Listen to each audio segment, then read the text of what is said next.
Assalamualaikum warahmatullahi wabarakatuh. Apa kabar sahabat? Alhamdulillahirabbil alamin. Jumpa lagi di channel Runi Education. Sahabat, kali ini kita akan belajar tentang tema 3, subtema 3, pembelajaran yang pertama. Namun sebelumnya, selalu biasakan cuci tangan dengan sabun dan air mengalir baik sebelum maupun sesudah melakukan kegiatan. Jangan lupa sahabat, jika kalian keluar rumah atau bepergian, gunakan masker dan selalu jaga jarak ya. Oh iya, jaga selalu kebersihan dan kesehatan loh, agar kita terhindar dari segala macam penyakit. Baiklah sahabat, untuk lebih jelasnya, yuk kita simak pembelajaran berikutnya.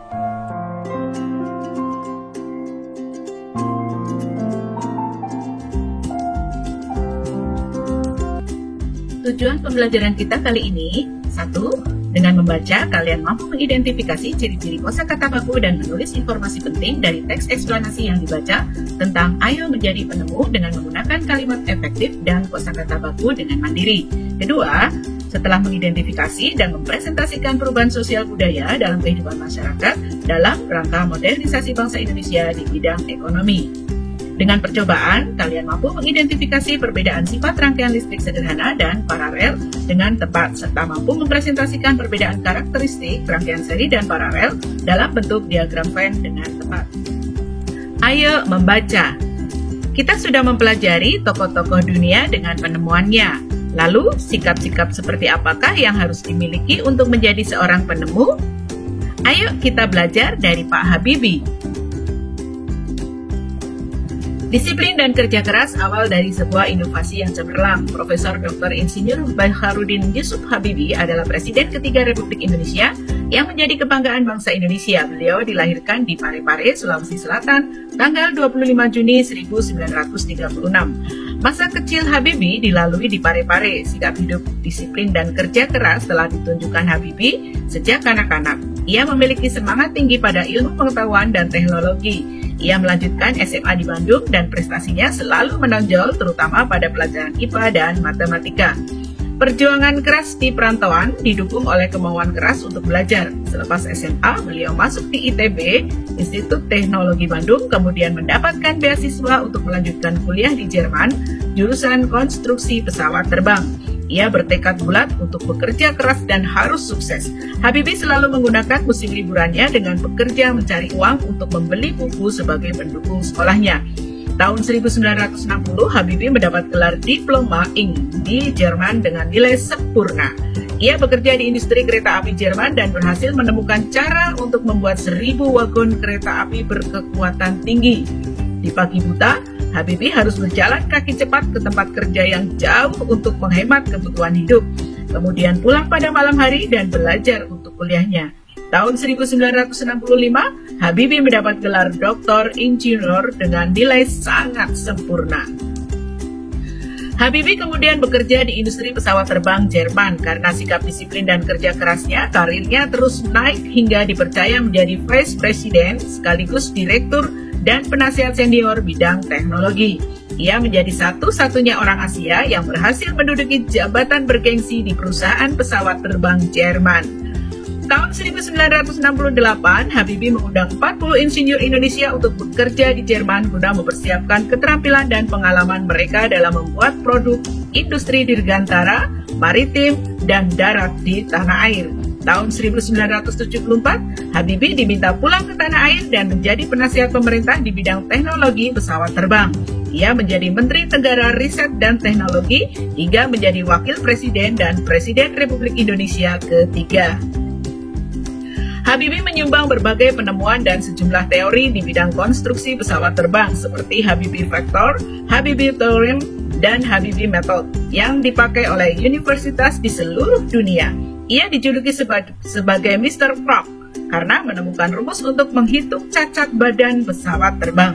Ia juga menerima banyak penghargaan dan prestasinya diakui berbagai lembaga internasional seperti di Jerman, Inggris, Swedia, Prancis, dan Amerika Serikat, serta menerima penghargaan yang hampir setara dengan hadiah Nobel.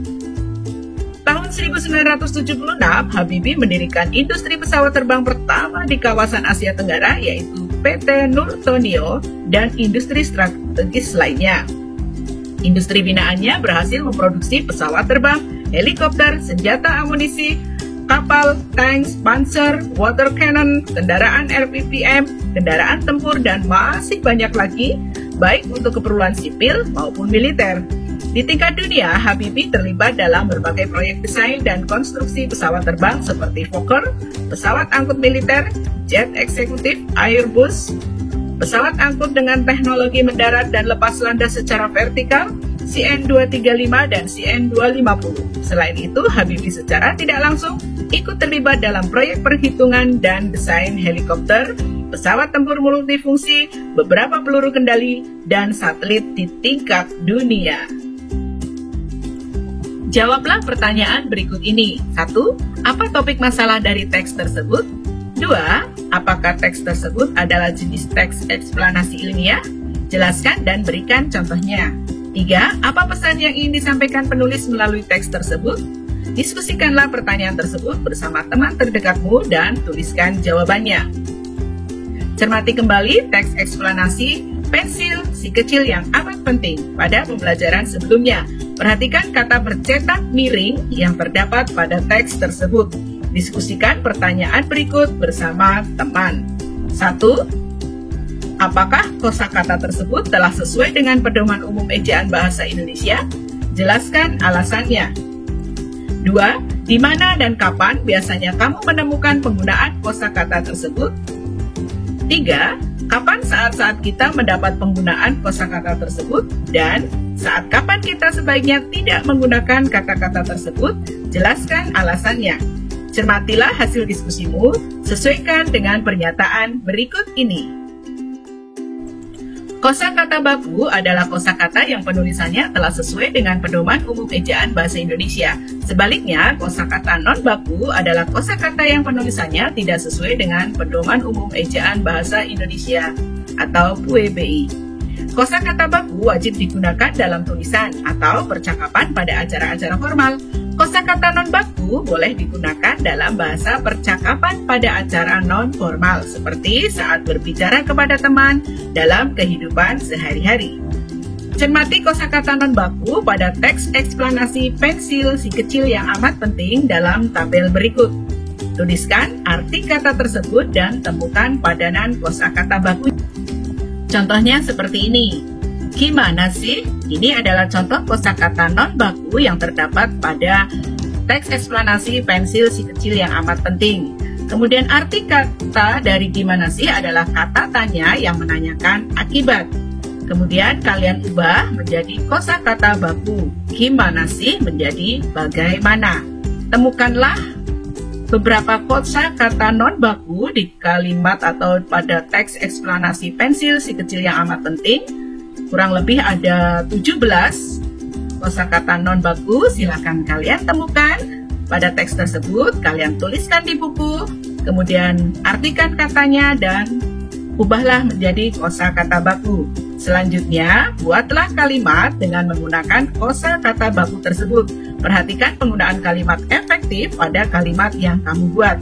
Contohnya, yang tadi kosakata non-baku gimana sih menjadi baku bagaimana. Contohnya seperti ini. Bagaimana cara membuat tubuh menjadi sehat? Oke, pasti kalian bisa semuanya. Ayo, mengerjakan dengan tekun dan teliti, kemudian serahkan pekerjaanmu kepada Bapak dan Ibu guru di sekolah. Habibie dengan penemuannya telah memberikan manfaat yang cukup besar terhadap dunia transportasi, khususnya pada transportasi udara. Bagaimana pengaruh alat transportasi terhadap kehidupan ekonomi masyarakat Indonesia? Ayo berdiskusi. Amatilah proses distribusi dalam kegiatan ekonomi berikut ini. Distribusi adalah kegiatan menyalurkan barang dari pihak produsen kepada konsumen dengan tujuan dari kegiatan distribusi adalah supaya barang atau jasa yang disalurkan dapat tersebar luas ke konsumen yang membutuhkan. Pelaku dalam kegiatan distribusi disebut sebagai distributor. Kita perhatikan, dari pabrik kemudian diangkut oleh alat transportasi baik darat, udara maupun laut, kemudian disebar ya ke beberapa agen besar, kemudian disalurkan ke toko-toko besar sampai ke penjual yang paling kecil, yaitu langsung kepada konsumen. Biasanya ada di pasar atau pedagang-pedagang kecil. Diskusikan pertanyaan berikut. Bagaimana pengaruh alat transportasi modern terhadap penyebaran barang-barang hasil produksi pertanian, perikanan, dan industri? Berikan beberapa contohnya. Kedua, apa yang akan terjadi pada kehidupan masyarakat jika tidak terdapat beragam alat transportasi modern seperti pesawat terbang, kapal laut, kereta api, dan truk kargo? Tuliskan hasil diskusimu pada diagram berikut. Yang pertama adalah beragam hasil produksi. Kalian bisa mengisi dengan bahan makanan, pakaian, perangkat elektronik, obat-obatan, kendaraan, bahan bangunan, dan sebagainya. Kemudian, bagaimana jika hasil produksi tersebut tidak ada alat transportasinya pada kehidupan masyarakat? Bisa jadi distribusi barang tidak merata, harga barang kebutuhan mahal, sering terjadi gejolak ekonomi, menghambat pembangunan nasional, serta kesehatan masyarakat bisa jadi tidak merata. Dan bagaimana jika hasil produksi itu terdapat atau ada alat transportasinya? Bagaimana kehidupan masyarakatnya? Pasti distribusi barangnya merata kan? Harga barang lebih stabil, meningkat taraf hidup ekonomi masyarakat, kemudian mendukung pembangunan nasional, dan ada lagi mendukung pemerataan kesehatan. Silakan kalian ingat kembali, lalu tuliskan dan buat diagram ini di buku tulis kalian. Amati kehidupan ekonomi di lingkungan sekitar sekolahmu. Buatlah cerita proses perjalanan satu benda yang dijual di lingkungan sekitar sekolah, yaitu dari benda tersebut dihasilkan, disebarkan, hingga sampai pada dirimu. Ayo mengamati. Amati rangkaian seri dan rangkaian paralel yang telah dibuat pada pertemuan sebelumnya. Diskusikan bersama teman untuk menemukan persamaan dan perbedaannya. Tuliskan dalam diagram Venn berikut. Rangkaian seri, rangkaian paralel. Nah, nanti kalian tulis di sini rangkaian serinya seperti biasa ya, disusun sebaris, satu jalur rangkaian. Jika satu padam, maka lampu yang lain juga padam. Kemudian lebih hemat peralatan kabelnya. Kemudian rangkaian paralelnya apa? Disusun secara berderet. Kemudian lebih dari satu jalur. Jika satu lampu padam, yang lain tetap menyala. Bagaimana penggunaannya? Lebih boros kabelnya dan sebagainya. Silakan kalian tuliskan di sini. Dan persamaannya di sini apa? Rangkaian seri dan rangkaian paralel pastinya untuk menyalakan peralatan listrik kan? Oke. Perhatikan kembali dan ingat kembali ya untuk rangkaian listrik seri maupun paralelnya.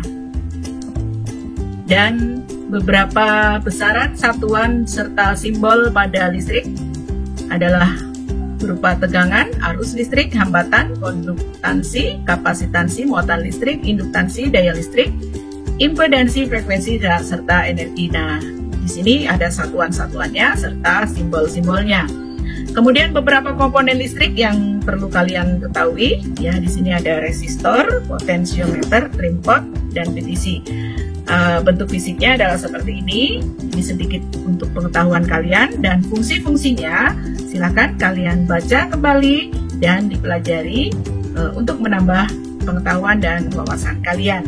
Ayo renungkan, tekun, kerja keras, dan pantang menyerah adalah model utama untuk menjadi seorang penemu. Sudahkah kamu disiplin mengerjakan tugas-tugas dengan tekun? Sudahkah kamu bekerja keras untuk menemukan jawaban dari beragam masalah saat mengerjakan tugas-tugas?